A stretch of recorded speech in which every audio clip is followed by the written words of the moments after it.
You're going to hear an audio tape of Grandma Iole Martinat Banker, and I'm going to show you photos of the family.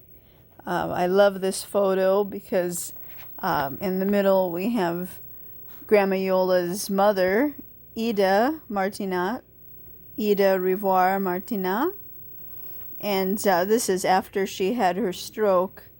This was before the days that they had blood thinners pills available. So she was at the nursing home here, and she's wearing a bathrobe thing that we had here in the house a lot. Love the flower in her hair, but what I love most is I think it was kind of hard for her to smile after the stroke, or she just didn't smile as much as she used to. But in this picture, with me hugging her there, she has such a big smile, and she looks happy right there. And so do I. Okay, and there's Grandma Iole's son, Jack. You can see he kind of has blue-gray eyes and a nice tan.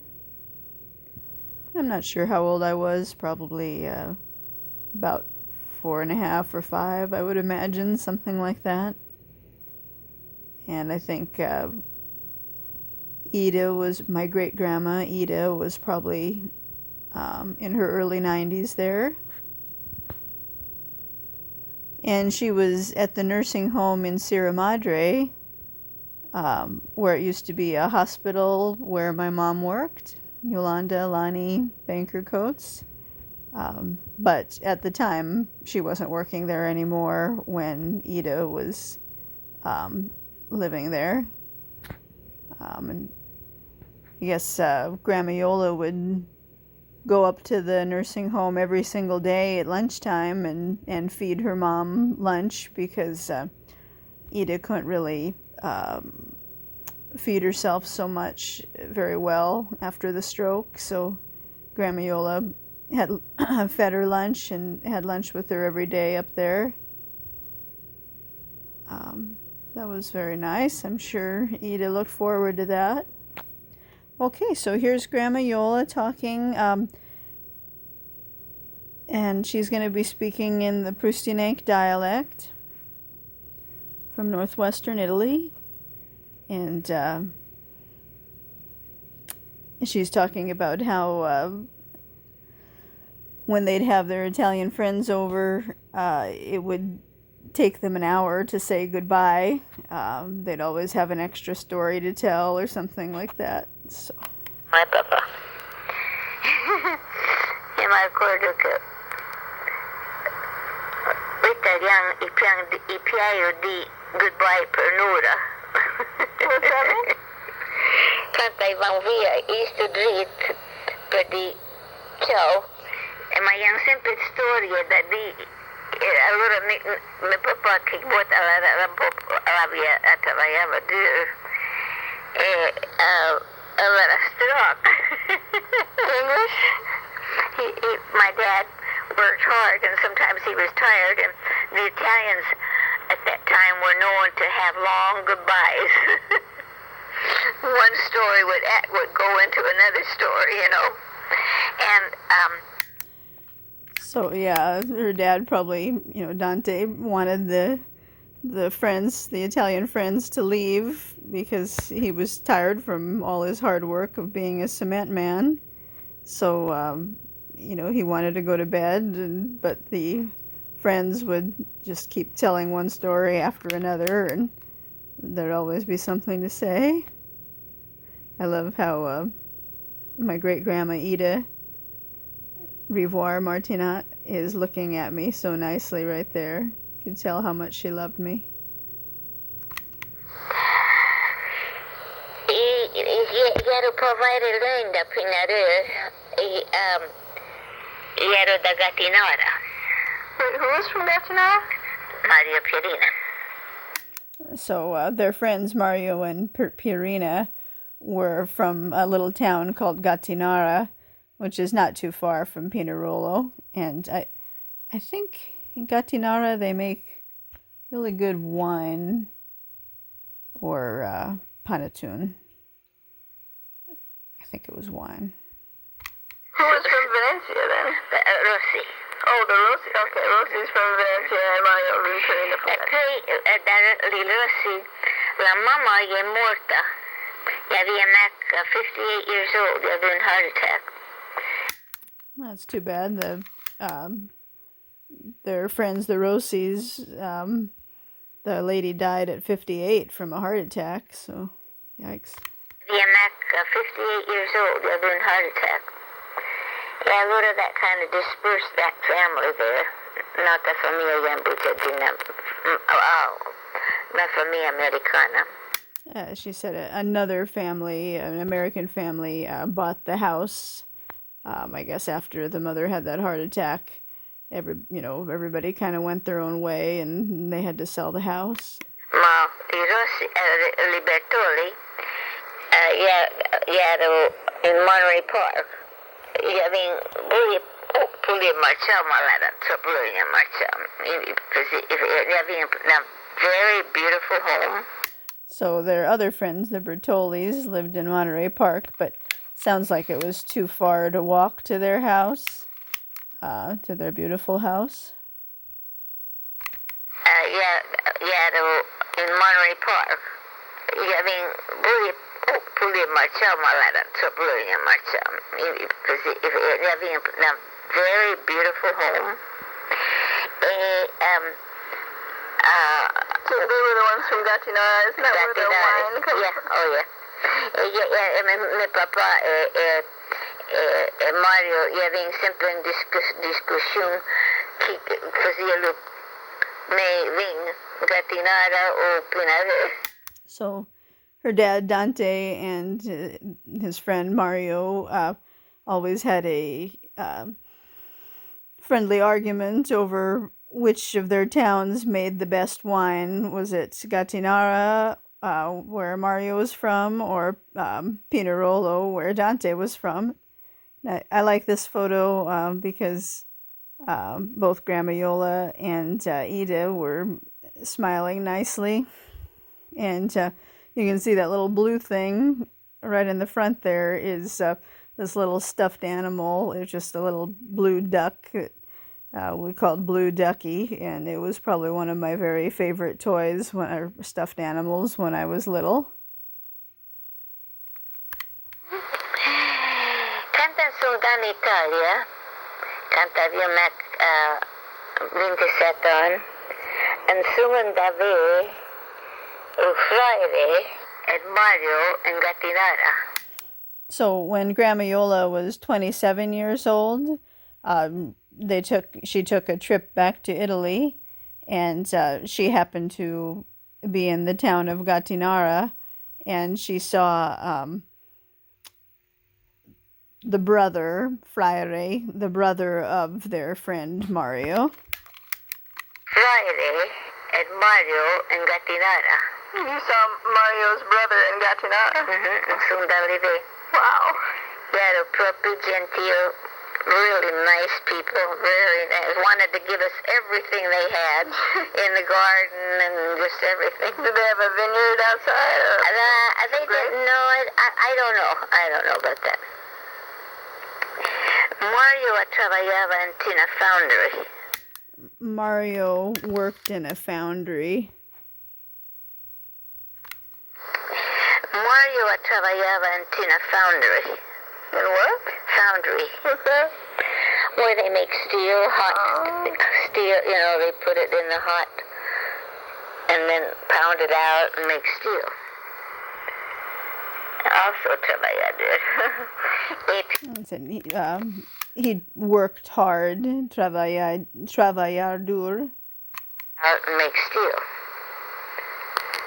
Also trabajador. E Pierina Piaia cantava.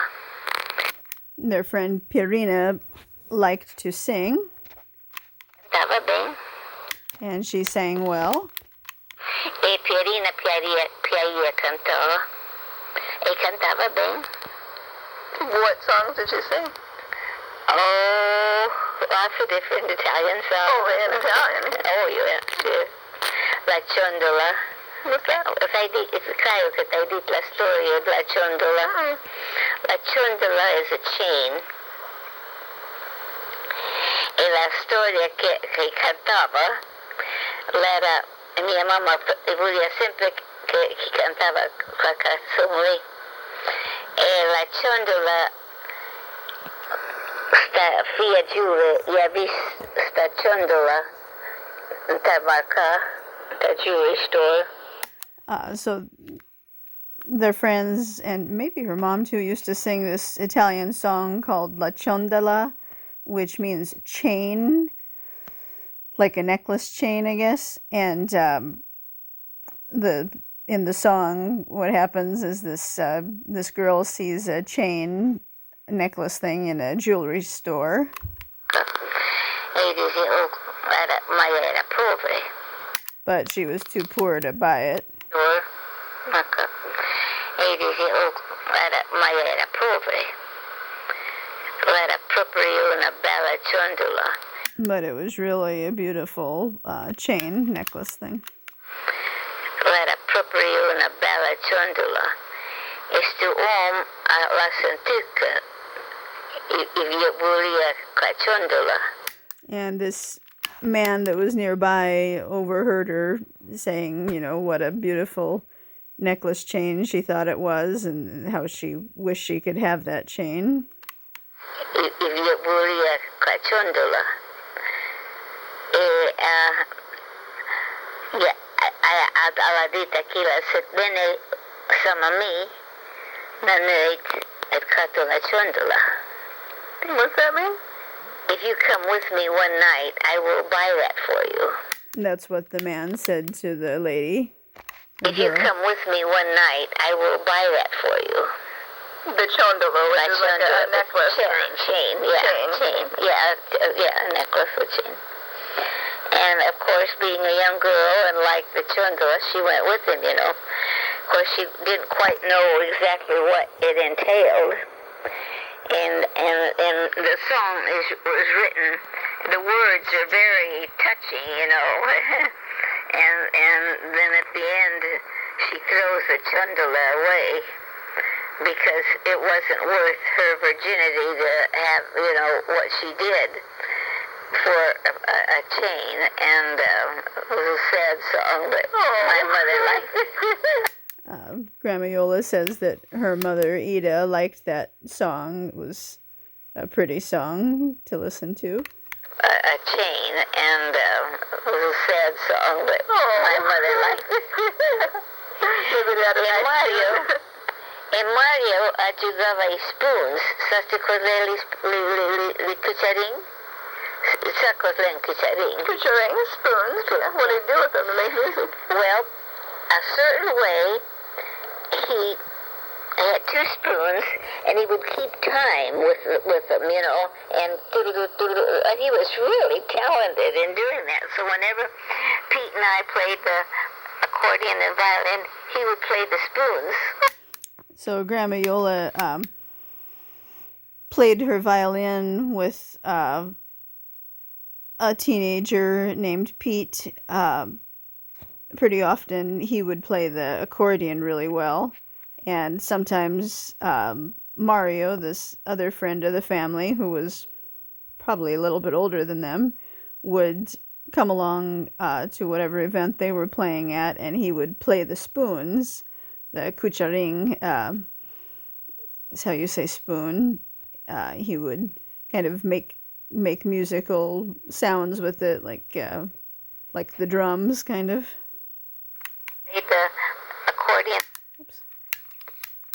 I like that jacket on Grandma Iole. She looked pretty in that. So whenever Pete and I played the accordion and violin, he would play the spoons. And it was really very clever, and like the different tunes and kind of like more of a percussion, you know, with a rhythm. But I don't know how he did it, but it was very interesting. And And I think Mario only had one Aviamakan Friday Gatinara. E Pierina Yaviena through. Shrew is a sister, so Pierina had a shrew, sister. Gatinara. But Mario just had one brother who happened to live in Gattinara, Italy. I think Mario only had one Aviamakan Friday Gatinara. E Pierina Yaviena through, Magna through in Chicago. E cantai sono Nisi Benu.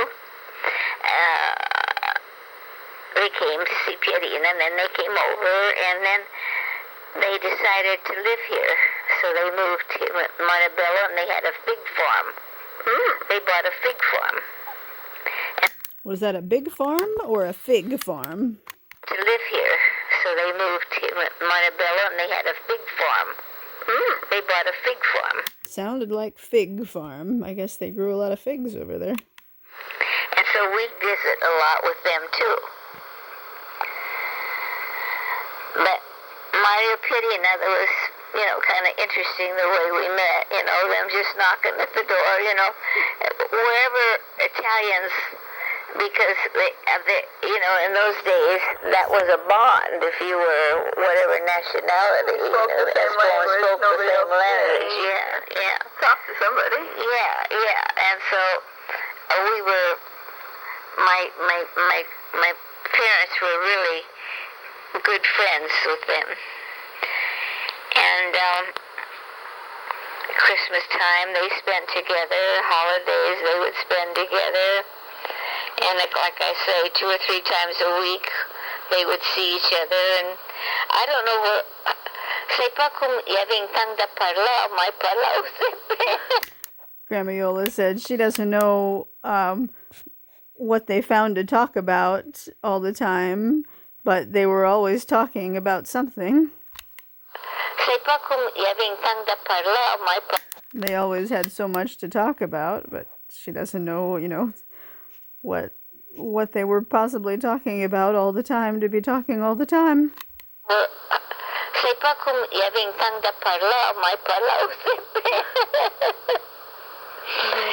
E piainga gente, li Bertolo ero very outgoing, and really gracieux. Gracieux, what's that mean? Nice. Nice. How do we say nice? Gracieux. Nice. Gracieux.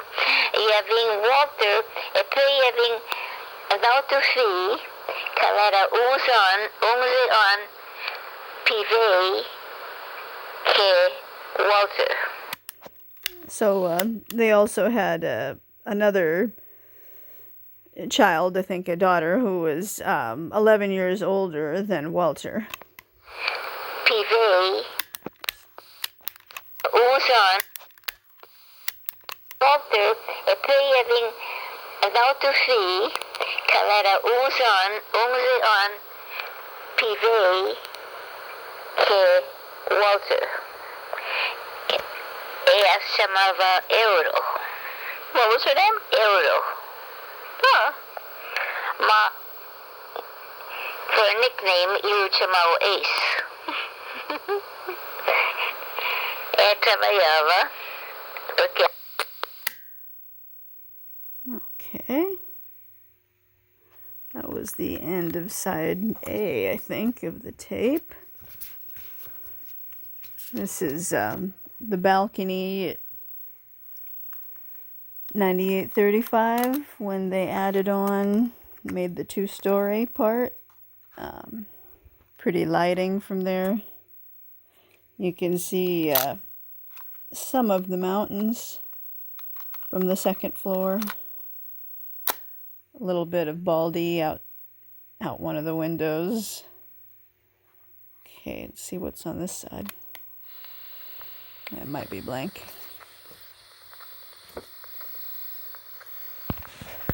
Yeah, so this photo was taken at the nursing home in Sierra Madre, where my great-grandma, or Grandma Iola's mother, Ida, there lived for a few years. I think she was there for probably, maybe, I'm just guessing, about 2 or 3 years.